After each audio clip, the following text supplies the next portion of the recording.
Today's episode of Film Rights brought to you by Full Sail University. Welcome to Film Riot Mondays. I'm your host, Ryan Conley. So since their announcements, I have been asked several times a day what I think about Canon's new C300 and the Red Scarlet. Now I have been hesitant to talk about this since I haven't used either camera, but there's plenty of things that I could point out to you, so I figured, hey, why not?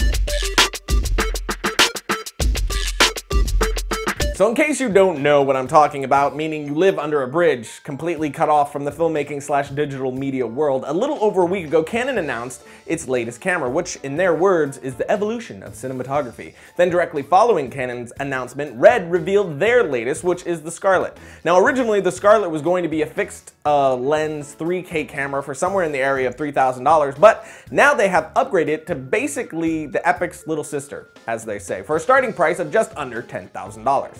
So first let's talk about the C300 from Canon. Now I know I was insanely excited to see what Canon was going to do next, hoping that they would do exactly what the C300 ended up being, which is everything I love about the 5D, but in actual professional quality with all the bells and whistles that you expect from a proper camera. Now, no more upscaling, no more awful H.264 compression. This is a true 1080p image, which is captured on a 4K sensor. So now we get a super sharp image instead of the fuzzy or over-sharpened picture from the typical DSLR. Now, it also seems to work unbelievably well in low light. Some of the filmmakers tested it at like 16,000 ISO, which is insane. And they still got a usable image, which blows my freaking mind, because I personally wouldn't cross like 1600 on a 5D, and some of them were shooting on 3200 and it looked perfect. The camera can also do some pretty impressive stuff like output a digital signal to your iPad, iPhone, or Android, so you can do all your AC work right from there wirelessly, like set focus or any other setting that could be done inside the camera, which for me is amazing.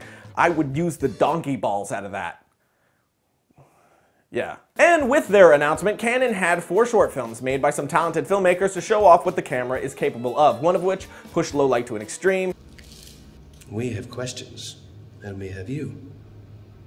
We need answers. By supplying those answers. One that tested the camera within a VFX-heavy project.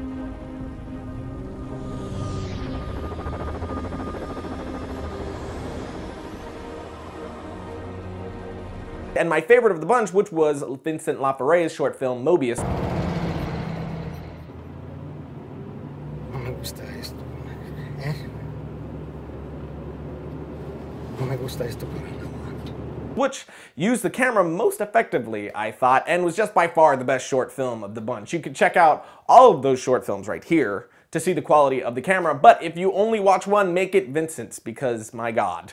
Wait, you won't be sorry. Quite good. Also, check out his blog here. He's always posting super helpful stuff and has a lot to say on this topic as well, so he's used the camera, so he actually knows. So read that.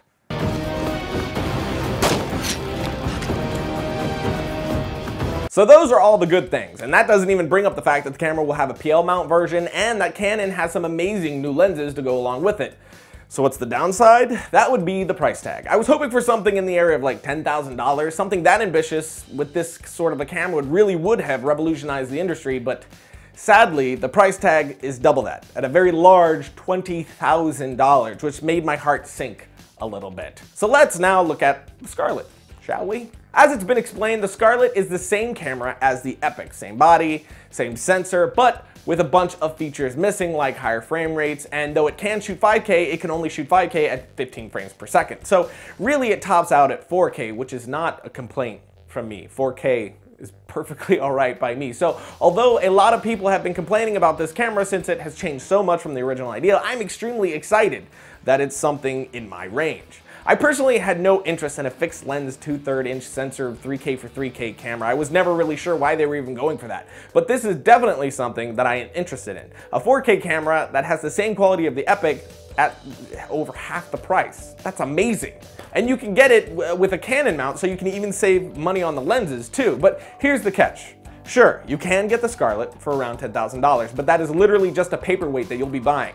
To even use the camera in any way, you have to buy a ton of extra accessories like an LCD, which costs $1,600 bucks. some Red Mag cards to record with, which cost $1,800 the Red Station, which is the card reader, which costs $250 then some batteries for $515 a side grip, which is essential for a handheld, which goes for $950 so on and so on. So once you add all these things together to even be able to use the camera properly, you're talking about $16,000. That's just to get basically what you need. So this whole illusion of it's only $10,000 is kind of BS. And apparently the Canon, when it comes out, is gonna drop closer to the $16,000 range. I don't know if that's gonna be the case or not, but these cameras, more than likely, once everything's said and done, really cost around the same. So the price difference is kind of a stupid argument to have.